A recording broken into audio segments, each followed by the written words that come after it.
Bismillahirrahmanirrahim. Assalamualaikum warahmatullahi wabarakatuh. Waalaikumsalam warahmatullahi wabarakatuh. Samprazan, sampurasun, panarunga semuanya. Alhamdulillah, Budya Sadiana Kawaza, kita hari ini bisa berkumpul dan kembali bisa ngobrol. Kita membicarakan segala sesuatu, kita membicarakan segala hal, dan kita akan melanjutkan pembicaraan kita 2 minggu kemarin ya, kalau nggak salah ya, iya. 2 minggu kemarin ya. 24 Desember ya kalau nggak salah. Setahun Iya. kemarin ya. Ya tahun kemarin. Tahun Masehi. Iya.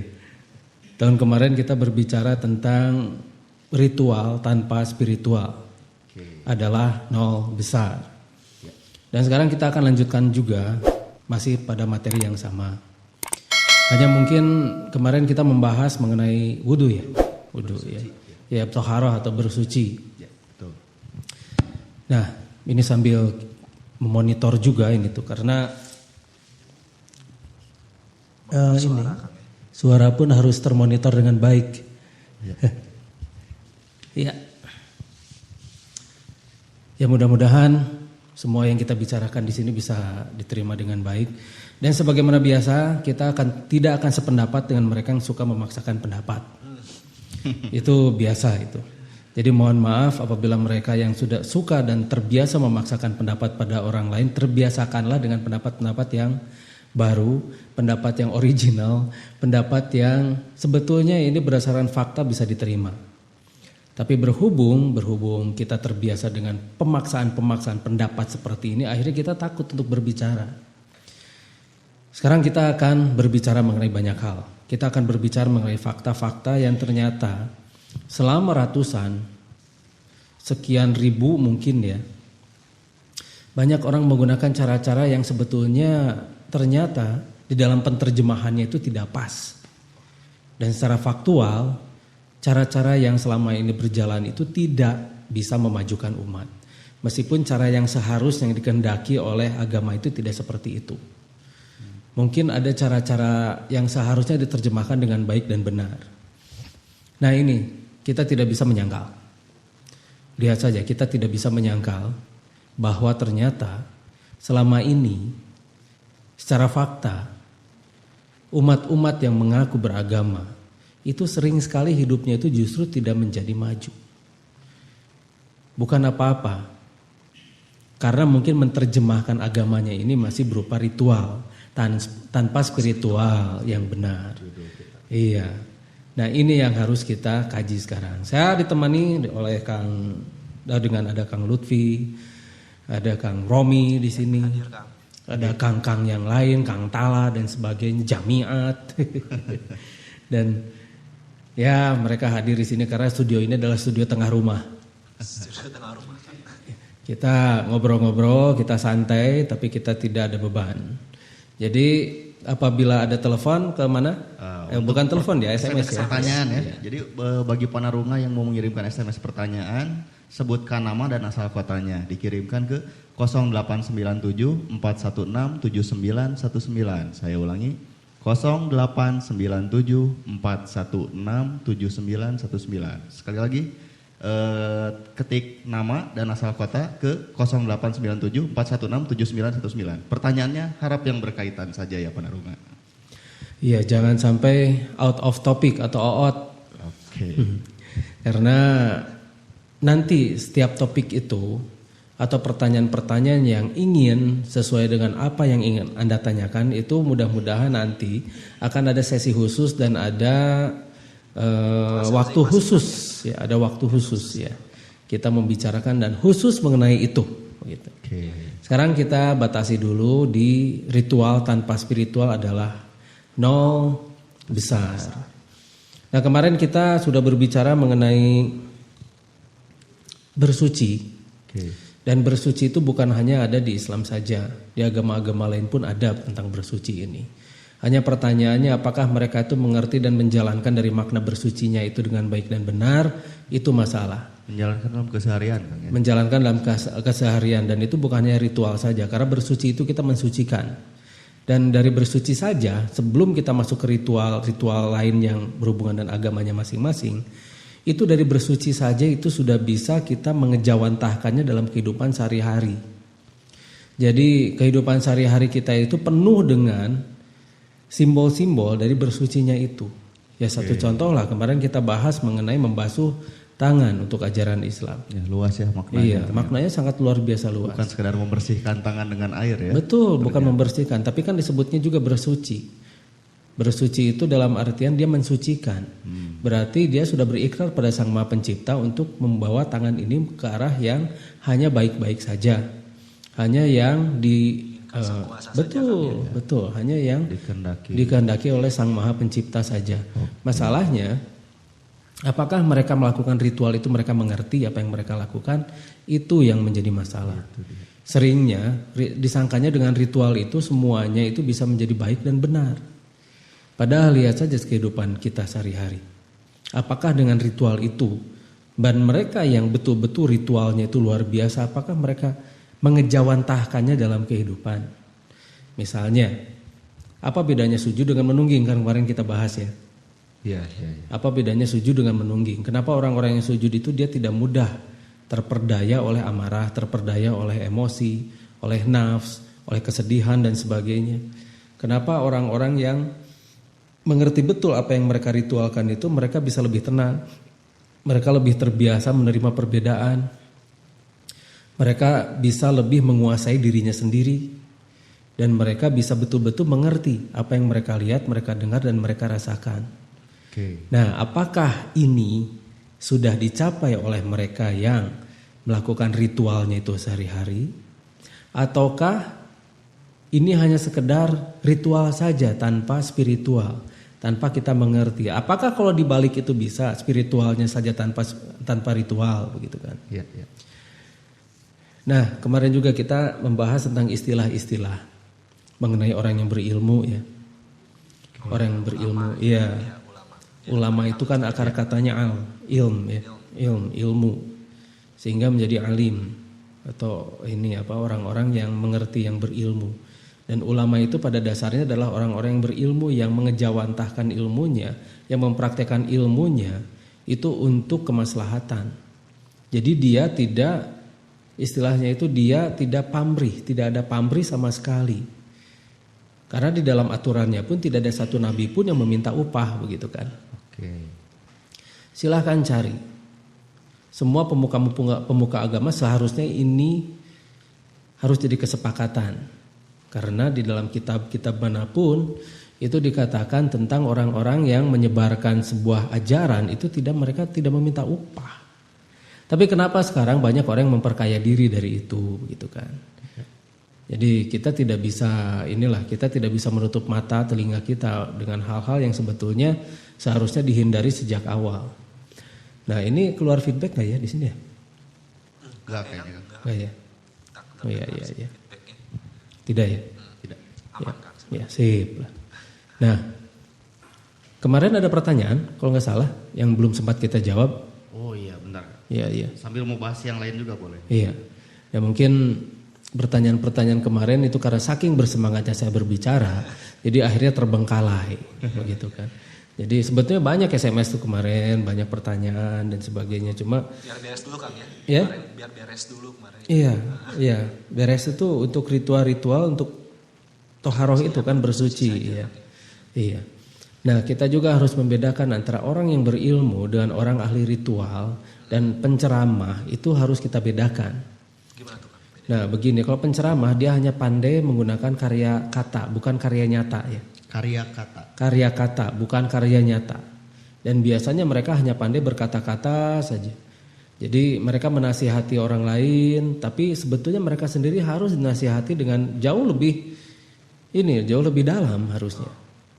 Karena dan ini sudah terbentuk semacam mental ke dalam mereka yang sering menasihati itu, mereka tidak bisa dinasihati. Nah, gimana tuh Kang? Harusnya kan dengan contoh Kang ya. Ya harusnya berimbang, makanya kenapa yang namanya mengajak itu harusnya dengan contoh, bukan dengan berkata-kata. Jadi ketika kita berkata-kata, banyak berkata-kata, orang akan memberi contoh berkata-kata.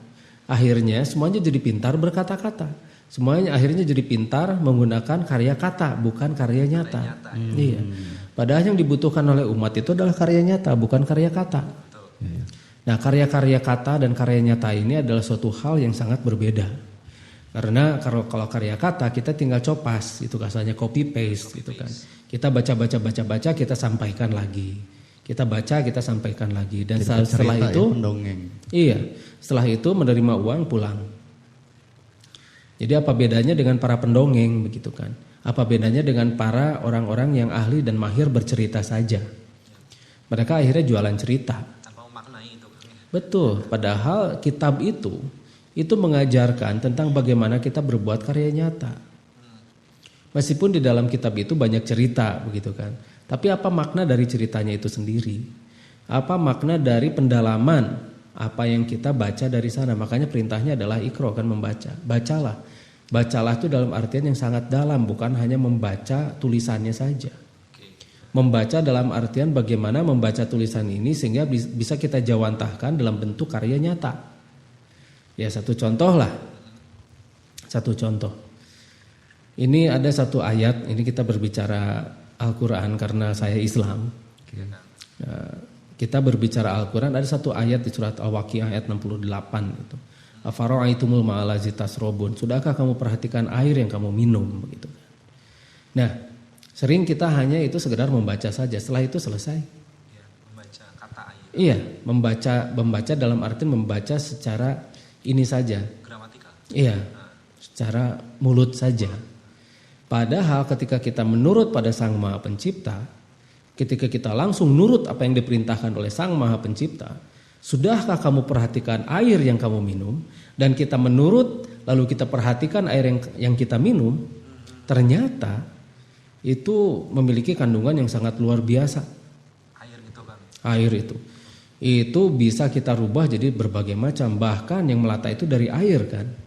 Dan kehidupan itu dari air dan sebagainya. Tapi air jenis apa? Dari sana kita bisa meneliti ada berapa jenis air sih di jagat. Membaca air jadi Kang ini ya. Iya, kita ikro sesuai dengan perintah Sang Maha Pencipta, kita harus meneliti tentang air, gitu kan. Oke, langsung kita nurut pada Sang Maha Pencipta dan kita akan langsung jalankan, langsung kita praktekkan, kita teliti itu air, ternyata kan hasilnya lihat. Kita bisa buat bahan bakar air, kita bisa buat molekular air itu berbentuk 1, 6, dan 5 sehingga membuat kesehatan kita menjadi lebih baik. Kita bisa membuat reaktor-reaktor dari air, kita bisa membuat berbagai macam hal yang benar-benar bermanfaat itu dari air, kita bisa mereduksi yang namanya radiasi nuklir itu dari air dan sebagainya. Jadi tadi kalau berhubungan dengan karya nyata gitu kan, apapun yang bermanfaat untuk umat Kang ya. Apapun Iya. ya. Iya. Apapun yang bermanfaat untuk umat dan apapun yang bisa dimanfaatkan untuk umat, dan itu dengan niat bismillah. Oke, bismillah. Dengan nama Allah, dengan nama Sang Maha Pencipta. Dan itu di agama lain pun pasti diajarkan tentang yang namanya keriduan ini, keikhlasan ini, memberi tanpa pamrih atau sepi ing pamrih rame ing gawe gitu kan. Oh, ada istilah juga ya dalam keyakinan lain gitu ya. Iya, itu istilah budaya malah. Istilah budaya kan. Itu istilah budaya. Sepi ing pamrih rame ing gawe gitu kan.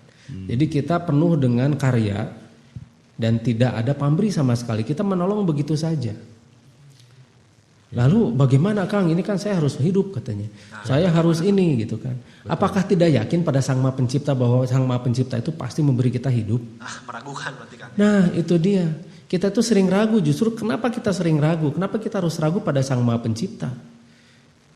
Padahal ketika kita melakukan segala sesuatu itu dengan ikhlas, dengan wajar, justru ujian yang namanya harta itu justru nambah terus.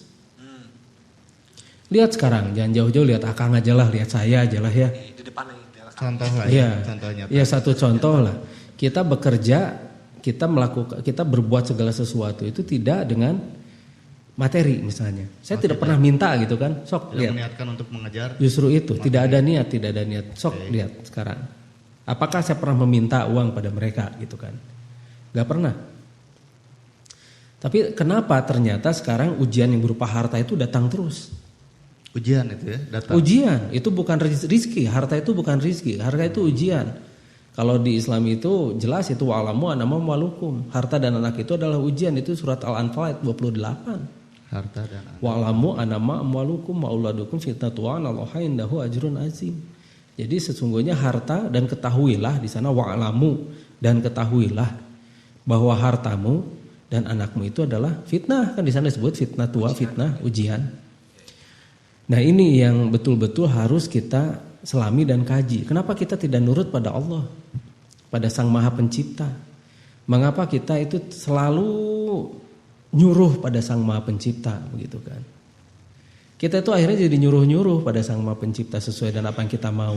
Kenapa kita tidak nurut dulu pada Sang Maha Pencipta sesuai apa yang Sang Maha Pencipta mau, begitu kan? Kenapa kita suka membalik-balik seperti itu? Jadi menuntut gitu ya. Kewajiban dulu ya Kang Lutfi ya. Ya, Iya. biar Sang Maha Pencipta memenuhi keinginan kita gitu ya. Nanti dulu keinginan kita yang mana, gitu kan? Ya yang disampaikan lewat doa-doa gitu kan. Justru itu adalah nafs. Oke. Nafs. Nah, dan Mengidentifikasinya nafs. gimana Kang? Apa yang kita niatkan mohonkan itu nafs atau bukan, itu gimana tuh? Atau niatnya Begini untuk memenuhi sajalah. Yang Maha Kuasa? Begini saja lah. Kita memohon pada Sang Maha Pencipta itu apa?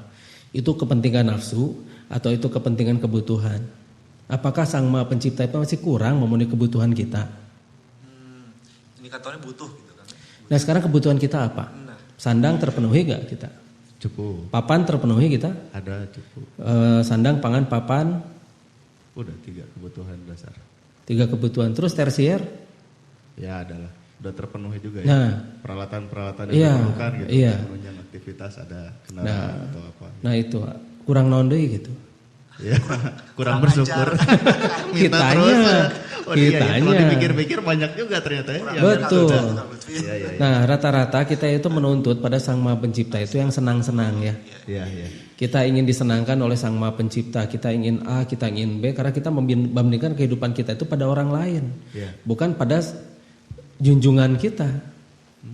Nah, orang-orang Islam seperti kita kan berikrar wa asyhadu anna Muhammadar Rasulullah ya. Iya. Nah, kemarin kita bahas juga itu wa asyhadu anna Muhammadar Rasulullah itu bukan wa asyhadu anna. Nah, itu dia, bukan wa asyhadu anna yang lain-lain gitu kan. Iya, Misalnya ulama dar Rasulullah, ustadz dar Rasulullah atau misalnya si nama tertentu dan sebagainya. Mereka bukan nabi kita, mereka bukan rasul kita, dan kita tetap Muhammad itu adalah rasul kita. Kenapa? Kita tidak mencontoh. Lihat saja, Rasulullah kan sederhana. Iya, betul kan. Sebagai pimpinan umat gitu. Iya, dan kalau misalnya mau kaya gampang. Tetapi mengapa sih kekayaan itu dimanfaatkan untuk umat misalnya begitu kan? Nah, semakin kita kaya, dan biasanya kita menuntut itu pada Sang Maha Pencipta itu ingin kaya kan? Betul. Karena kita mencari kesenangan-kesenangan itu, kesenangan, terus kesenangan. Dan kita selalu membandingkan kehidupan kita itu dengan orang lain. Kenapa kita tidak membandingkan dengan Rasulullah yang menjadi junjungan orang-orang Islam? Iya, ya, betul. Padahal Iya. sudah bersahadat itu. Iya. Tidak dipahami. Iya, justru itu. Iya, ya, nggak pernah berpikir. Iya, nggak pernah berpikiran ke arah sana. Yang dipupuk itu duniawi saja, status saja kan, lihat. Iya, iya. Lihat mereka yang bersekolah, mereka yang menuntut pendidikan misalnya. Iya. Apakah pendidikan atau pengajaran? Beda itu Kang. Beda dong. mendidik sama mengajar Kang ya. Lain, mendidik dengan mengajar itu amat sangat berbeda. Gimana tuh? Nah, kalau mendidik itu dia akan memberikan contoh-contoh sehingga menjadi teladan bagi yang dididiknya. Oke, itu Contoh. gimana? Nah, contoh-contoh itu. Nah, contoh misalnya ketika kita mengajarkan yang namanya moral pada anak didik kita. Kita akan memberi contoh tentang moral kita yang baik. Oke. Misalnya, kita melarang anak kita merokok misalnya. Ya. Kamu nggak boleh merokok, tapi beri pelenyun beri ngerokok, orang beri kelepus, nah kayak gitu. Larangnya sambil merokok Kang ya. Nah, itu. Kamu masih kecil, jangan ngerokok. Nah, itu Padahal dia. bapaknya gitu. Iya. Kenapa anaknya nggak bilang, kamu sudah besar, kamu sudah tua, kenapa masih merokok? Kan tidak sopan kan? Nah, itu dia kesopanan, tata krama dan sebagainya itu untuk supremasi. Waduh. Itu memang dibentuk untuk yang namanya ego. Oke. Nah, tapi tetap kita harus ada sopan santun untuk apa? Bukan karena kita menghormati. Ya. Tetap harus beretika juga Iya, ya. beretika. Mana rumah hati-hati, jangan Betul. menegur orang tuanya langsung nanti. Iya. Mempraktekkan. Iya. Jangan mengikuti orang-orang yang ini, karena kita orang timur. Orang timur itu memang ada yang namanya aturan, tata krama, budaya dan sebagainya. Oke. Meskipun itu tidak ditanya di akhirat, tapi tetap Itu akan jadi acuan agar kita bisa hidup dengan baik dan benar dan nyaman itu. Itu mengatur hubungan antara sesama Iya. manusia lah ya. Iya. Ganas Kang ya. Ya meskipun itu sebetulnya permainan nafs dan ego. Oh. Oke. Meskipun itu adalah nafs dan ego. Karena bagaimanapun juga kita diajarkan untuk ketidak adanya perlekatan dan keberlekatan ini pada sesuatu. Iya. Karena bagaimanapun juga semua yang kita miliki ini pasti akan lepas dari tangan kita kan. Pasti kan. Itu pasti akan lepas dari tangan kita. Contohnya baju saja. Cuma masalahnya lepas atau tidak lepasnya itu apa kita rela atau lepasnya itu dalam keadaan tidak rela. Ya contoh misalnya kita punya mobil, tiba-tiba mobilnya dicuri. Nah itu. Nah rela nggak? Nggak rela kan. Nggak rela ya. Berarti masih belum innalillahi wa inna ilaihi rojiun. Sesungguhnya yang datang dari Allah itu akan kembali lagi pada Allah begitu kan. Itu filosofi yang sangat luar biasa. Itu simbol dari permakluman yang sangat tinggi. Berarti bahwa kita ini tidak memiliki apapun, semuanya hanya lewat begitu loh. Nah iya ya. Tapi yang bikin dulu saya pernah punya pengalaman nih, kehilangan kendaraan, yang bikin tidak relanya itu kayaknya merasa itu tuh milik kita gitu ya. Nah justru itu, padahal manusia itu tidak memiliki apapun, semuanya adalah ujian, terutama harta. Oh, jadi itu ya rasa memiliki itu sumber masalahnya ya. Itu dia, karena diajarkan, kita tuh diajarkan untuk merasa memiliki itu. Kita diajarkan ya. Iya, iya. Diajarkan untuk merasa memiliki benda-benda yang menyenangkan kita. Seolah-olah kita yang beli, kita Betul. yang berusaha mengusahakan, wah capek-capek gimana, wah tiba-tiba hilang gitu. Betul. Kita sudah lelah, kita mengumpulkan berapa tahun untuk beli misalnya motor itu ya. Iya, iya. Dan motor pun kan sesuai selera ya. Mau merek apapun itu sesuai selera. Kita maunya apa? Karena kita merasa disenangkan oleh kendaraan kita itu. Padahal itu adalah kendaraan. Maksudnya gimana itu Kang? Itu adalah tutumpakan. Jadi adalah suatu alat, tools itu adalah tools untuk mengantar kita dari satu tempat ke tempat lain dengan lebih cepat. Oh. Itu kan tools ya. Betul, betul. Kenapa jadi status? Untuk mempermudah, iya, iya, betul. Itu adalah alat, kenapa jadi status? Dan kita bangga dengan alat yang kita punya ini. Lihat nih, alat ini mahal. Iya, iya, Alat ini lebih keren daripada yang kamu punya, gitu kan? iya, betul. Alat ini luar biasa, kecepatannya juga lebih dari yang kamu punya. Nah, itu dia. Tapi kata si itunya teh, itu tergantung yang makainya juga. Nah, saya mau pemakaiannya juga dekat-dekat aja. Gitu. Iya. Nah sekarang hayu orang balap lah, kamu pakai merek itu, saya pakai merek ini. Nah pek eleh tah, kalah kita tuh. Iya, Ya kan kata saya juga si itu teh. Kata si orang ini tuh yang mengalahkan kita tuh. Ya. Kata saya juga itu bukan bagaimana kendaraannya, bagaimana yang menungganginya. Oh, iya. Nah setelah dikatakan itu kan nyeri hati kita tuh ya, betul. sakit hati. Nah itulah ego. Berarti keberlekatan kita pada status, pada kendaraan itu, pada ego kita tuh sangat tinggi. Dan itu bukan agama. Pada sesuatu yang tak akui. Iya, itu bukan agama, itu adalah ego. Beda. Tapi itu normal nggak Kang? Perasaan seperti itu. Gitu. Kenapa sesuatu yang seperti itu dianggap normal? Sudah jelas sesuatu yang seperti itu mengganggu ya. Iya, iya. Kenapa itu dianggap normal? Ya perasaan kesal itu sebetulnya mengganggu, tapi terus aja gitu ya. Betul. Iya. Karena Dipertahankan. justru itu kenapa dianggap normal? Sesuatu yang mengesalkan itu dianggap normal. Kenapa coba? Karena kita kesal pada orang lain itu enak. Enak loh. Makanya kita ulang-ulang. Iya. Marah itu enak, benci itu enak, sedih itu enak. Makanya kita ulang-ulang. Kita tidak akan mengulang-ulang sesuatu yang tidak enak. Misalnya jatuh, gebruk, jatuh sakit itu nggak enak kan? Dan kita akan berusaha untuk tidak jatuh, tidak sakit. Kenapa? Kalau marah itu kita selalu mengulang-ulang yang namanya marah-marah itu. Kesal itu berulang-ulang, bahkan yang namanya kekesalan, kekecewaan itu selalu dibahas di kepala kita. Sehingga muncullah stres. Waduh. Makanya kata Sang Maha Pencipta juga itu. Jadi kita dilarang untuk itu. Untuk marah. Wasta'inu bisobri wasolah katanya kan.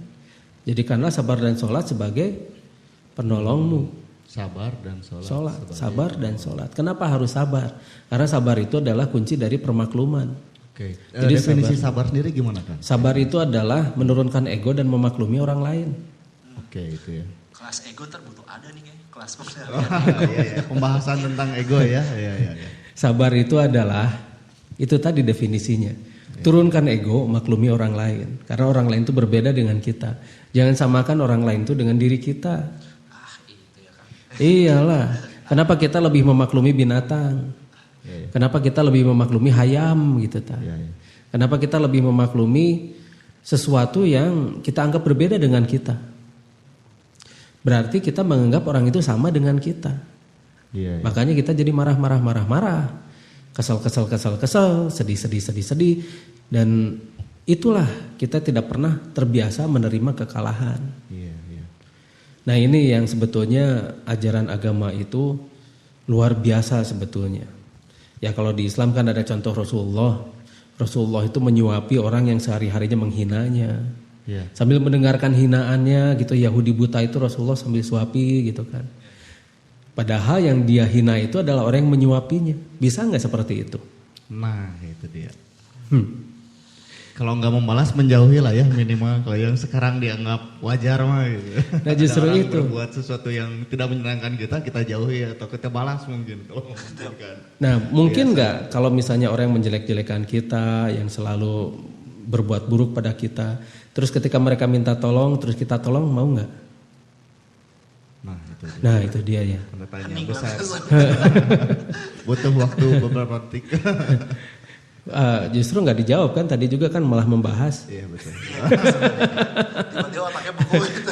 Itu dibelokin kan pembicaraannya. Nah itu nggak dijawab kan tadi pertanyaan kan nggak dijawab. Nah itu dia. Nah ini makanya menurunkan ego dan memaklumi orang lain itu adalah kunci dari yang namanya sabar. Makanya kenapa Rasulullah itu sambil mendengarkan orang yang menghinanya, sambil mendengarkan orang yang memfitnahnya, sambil menyuapinya saat gitu. Iya. Nah itu luar biasa kan. Iya. Nah berarti kalau misalnya kita tidak bisa seperti itu, jangan dulu syahadat. Wasyhadu anna Muhammadar Rasulullah. Belum, iya. Iya, kita nggak berikrar itu namanya kita masih belum bersaksi. Sebelum bersaksi. Belum bersaksi. Jadi contoh Rasulullah itu tidak pernah kita indahkan. Yang kita munculkan itu adalah egonya masing-masing, rasa ini apa yang namanya rasa apa bahwa kita itu dihina dan sebagainya. Lihat Rasulullah dilempari orang, dilempari sampai pakai kotoran segala macam. Apakah Rasulullah membalas? Tidak. Malah ketika gunung hendak dibalikan oleh salah satu malaikat penjaga gunung, Rasulullah melarang, jangan ya. Kalau misalnya mereka habis, saya dakwah pada siapa? Nah nih Kang, kalau misalnya kita mau mengikuti Rasulullah nih Kang, literaturnya gimana nih Kang? Kalau misalnya ke toko buku nih banyak yang nulis tentang Rasul. Begini kita itu kebanyakan literatur ya. Nah itu gimana Kang? Kebanyakan yang namanya pendapat. Referensi itu penting. Iya. Tapi tidak pernah dijalankan kan hanya jadi koleksi ya. Iya sih dibaca ya, dijalankan masih belum walaupun sudah berbuku-buku. Itu dia, makanya yang namanya referensi itu jangan ditumpuk. Referensi jangan ditumpuk. Jangan ditumpuk, yang ditumpuk itu adalah amal. Tidak ada perintah menumpuk referensi kan ya? Iya betul. Tidak ada perintah untuk menumpuk referensi. Tidak ada perintah untuk menumpuk hanya sekedar pengetahuan-pengetahuan yang nanti justru tidak kita pakai. Tidak ada. Yang ada adalah mengumpulkan amal. Berarti kita mengumpulkan action. Apa yang bisa kita berikan kita pada umat, itu yang penting kan ya? Iya. Tapi bukannya orang yang berilmu itu lebih ditinggikan kan? Beberapa derajat katanya lebih. Betul, asal ilmunya dipakai dengan baik dan benar. Ada asalnya ya? Asal ilmunya dipakai dengan baik dan benar dan ilmunya itu dijawantahkan untuk kehidupan sehari-hari dan berupa karya nyata, begitu loh. Oh gitu. Iya. Jangan cuma jadi koleksi aja. Jangan lebih ke koleksi gelar. Itu. Iya, gelar panjang, bari jeung eueuh gadag gitu kan kasar. Sekolah belasan tahun gitu ya. Belajar. Bari tungtungna menghasilkan naon da eueuh gitu, tapi tidak ada. Jadi akhirnya berupa makalah jadinya, berupa buku. Dan itu pun dia nyontek dari referensi-referensi yang ada, dicontek kemudian dikumpulkan. Jadi buku begitu kan ya. Lalu dia jualan buku. Nah, bukan itu. Soalnya biasanya kalau yang mengikuti sistem pendidikan yang berlaku saat ini gitu, untuk menyelesaikan suatu jenjang itu harus dengan karya tulis gitu, bukan karya nyata gitu ya kalau dilihat-lihat. Kayaknya bukan sistem pendidikan deh kita sekarang. Oh bukan kan? Apa tuh? Sistem pengajaran deh. Oh iya. Waduh, iya. Beda. Oke, beda. Miss lagi. Sistem pengajaran dan sistem pendidikan itu lain. Lain ya. Karena pengajaran itu adalah doktrin. Doktrin, kita didoktrin untuk menjadi robot-robot dan semua harus nurut pada dosen-dosennya. Begitu kan? Iya, betul. Tidak boleh seseorang mahasiswa itu dia membuat suatu karya yang berbeda. Yang tidak sesuai dengan selera pembimbing. Betul. Gitu. Padahal harusnya membimbing, ini malah. Iya. Gimana? harus nurut aja gitu. Iya, jadi ini membuat mahasiswa itu menjadi robot, bukan begitu. Makanya lihat dengan sistem ajaran sekarang itu lihat negara ini tidak maju kan. Fakta. Iya, yang mengikuti sistem pengajaran berapa juta manusia gitu. Betul, berapa ratus juta hitungannya, bahkan miliar. Iya. Makanya kenapa dunia ini tidak maju. Akhirnya penemu-penemu itu hanya 1, 2 dan itu pun zamannya jauh-jauh kan. Tidak maju, tidak damai, tidak sejahtera juga ya. Dan akhirnya saling menjelek-jelekan antara satu institusi dan institusi yang lain kan. Iya. Karena apa? Karena selain mereka itu mengajar, kedua mereka nyari duit. Oke. Begitu kan? Karena itu adalah industri, namanya industri pengajaran. Iya, pengajaran. Oh, itu pun industri ya. Industri. Kebiasaan ngomong pendidikan lagi kan. Industri pengajaran. Industri pengajaran. Iya, karena manusia-manusia itu diajarkan untuk tidak menjadi dirinya sendiri. Tidak menjadi dirinya sendiri. Oh, tidaklah. Tapi manusia itu harus menjadi dirinya sendiri. Begini, kalau misalnya dia menjadi dirinya sendiri, dia berhak untuk membuat referensinya sendiri kan begitu ya. Dengan meneliti sendiri dan membuat referensi sendiri. Tapi kalau misalnya dia menjadi orang lain, dia akan diajarkan untuk menggunakan referensi orang lain kan. Iya, iya betul. Iya. Tapi yang wajar sekarang begitu ya, yang berlaku. Iya, justru itu makanya kenapa negara kita jadi nggak maju kan ya? Iya. Mempertahankan pendapat orang gitu. Betul, lihat fakta. Jadi tidak mencoba cari fenomena kira-kira analisa, tapi ini enggak. Coba bandingkan menurut teori yang udah ada, fenomena apa itu gitu. Jadi sesuai yang udah ada aja tidak bergerak, tidak melompat gitu ya. Dan diam di tempat. itu di belakang meja kan? Iya, betul. Iya, bukan turun ke lapangan. Turun ke lapangannya paling berapa kali Iya, gitu ya. itu Cuma di minta belakang data meja. aja, enggak Betul. mengamati. Dan itu juga biasa nyontek dari skripsi sebelumnya. Lihat-lihat Para leluhurnya ya. Iya, lihat-lihat di perpustakaan Bung Susah teh geuningan. Iya. Fotokopi maksudnya gitu ya. Fotokopi, kumpul-kumpul, ambil ini, ambil itu, comot sana, comot sini, kasihin ke pembimbing, sampai pembimbing coret-coret lagi, balik lagi, jadi benci ke pembimbingnya gitu kan, jadi kehel dan sebagainya. Nah, akhirnya apa yang ada di sana? Iya. Apa yang ada di sana coba? Padahal itu belasan tahun dari umur kita ya dihabiskan. Betul. Sebagian besar dari kita gitu. Bukan cuma umur yang dihabiskan ya. Duit, biaya juga dihabiskan untuk hal-hal yang sebetulnya tidak pernah kita pakai nanti ilmunya ya. Ya tidak semuanya kita pakai sih memang. Nah, harus terus ada yang bilang itu kan pola pikir Kang. Nanti dulu. Nanti dulu emang ya pola pikir kita bakal terdidik oleh hal-hal semacam begitu, tidak juga. Kalau misal pola pikir kita menjadi baik semua, negara ini maju dong. Iya, gitu kan. Maju tertib. Iyalah, semuanya beres. Lihat di jalan, jangan jauh-jauh. Pola mereka mengendari kendaraan aja lihat. Itu adalah sebuah pola-pola yang sudah terbukti yang namanya pengajaran itu gagal. Satu, mereka lebih banyak melanggar lalu lintas gitunya. Jelas.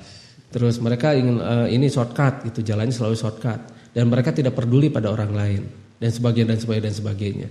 Yang penting itu urusan mereka duluan gitu. Terus mereka sedikit rada terganggu saja melotot begitu kan. Oh iya. Nah, terus mereka salah tapi ngotot. Iya. Nah gitu kan. Kalau salah marah-marah aja. Iya, ngotot. Terus udah benernya menang, bangga lagi. Iya. Terus kalau udah salah tapi menang dia, yang itunya mengalah, dianggapnya dia menang gitu kan. Iya. Nah, karena memang di sistem pendidikan semacam, bukan sistem pendidikan, ya sistem pengajaran semacam begitu. Kebawakan ku Romi. Dalam sistem pengajaran yang sekarang itu dididik untuk menang dan kalah kan? Menang dan kalah. Iya, karena tidak dididik untuk bekerja sama, berdidiknya itu untuk berkompetisi. Iya. Akhirnya muncul yang namanya nilai, yang namanya benar dan salah sesuai selera dari mereka yang mengajarkan sesuatu pada kita, dan akhirnya ya rusaklah kita. Harusnya sistem pendidikan, ini sistem pendidikan ya, bukan sistem pengajaran. Sistem pendidikan itu adalah bagaimana kita bukan berkompetisi, tapi bagaimana kita bekerja sama, berkolaborasi, saling melengkapi, lalu membentuk sesuatu bangunan. Nah, sadar atau tidak sadar kita itu memang sudah dirusak dan lagi dirusak. Harus ini masalah. Spiritualnya Kang ya. Betul. Bisa bangkit. Betul. Jadi ritual itu harus berimplikasi di kehidupan nyata gitu ya. Ritual itu ya. Iyalah, yang namanya ritual itu adalah suatu simbol ketika kita mengejawantahkannya dalam dunia nyata dan karya nyata, itu kita mengerti betul apa yang kita simbolkan itu begitu loh. Okay. Makanya kan di Al-Quran juga kan disebutkan, karena kita Islam, sekali lagi karena kita Islam, akhirnya kita menggunakan kitab suci agama Islam yaitu Al-Qur'an. Oke. Di sana kan disebutkan fawailul lil musallin allazina hum an salatihim sahun. Jadi celakalah mereka yang sholat dan mereka lalai begitu kan. Lalai itu bukan dalam artian 5 waktunya itu tidak. Bukan itu saja gitu ya. Bukan itu hanya saja. terlewatkan saja. Lalai itu dalam artian mereka tidak mengetahui makna spiritual dari yang sholat mereka itu. lakukan. Iya. Sholat Yang seperti orang dibaca. mabuk gitu Kang ya. Iya, makanya kenapa diperintahkannya mendirikan sholat bukan melaksanakan sholat. Oke. Ada perbedaan yang sangat mendasar antara mendirikan dengan melaksanakan. Ya. Mendirikan itu kita mengetahui betul simbol dari yang kita lakukan. Iya. Satu contoh kenapa sholat itu harus Al-Fatihah ya. Yang wajib Iya, kenapa wajib. Al-Fatihah. Itu jarang dijelaskan loh. Iya. Kenapa Jarang jadi? dibedah. Nah sekarang di dalam Al-Fatihah itu kan ada Bismillah ya. Betul. Ya. Satu itu Bismillahirrahmanirrahim. Dengan nama Allah yang Maha Pengasih lagi Maha Penyayang. Bismillah dengan nama Allah. Ya. Jadi apapun yang kita lakukan itu Bismillah dengan nama Allah, dengan nama Ilah yang kita sembah. Berarti bukan dengan nama duit kan ya? Betul. Bukan dengan nama status, bukan dengan nama gelar, bukan dengan nama ijazah, bukan dengan nama yang namanya hal-hal lain lah selain Ilah atau Allah yang kita sembah, begitu kan ya? Ya. Oh itu maknanya luar biasa itu. Dan itu yang tidak pernah dijalankan oleh banyak sekali umat. Saat ini. Iya, lihat saja.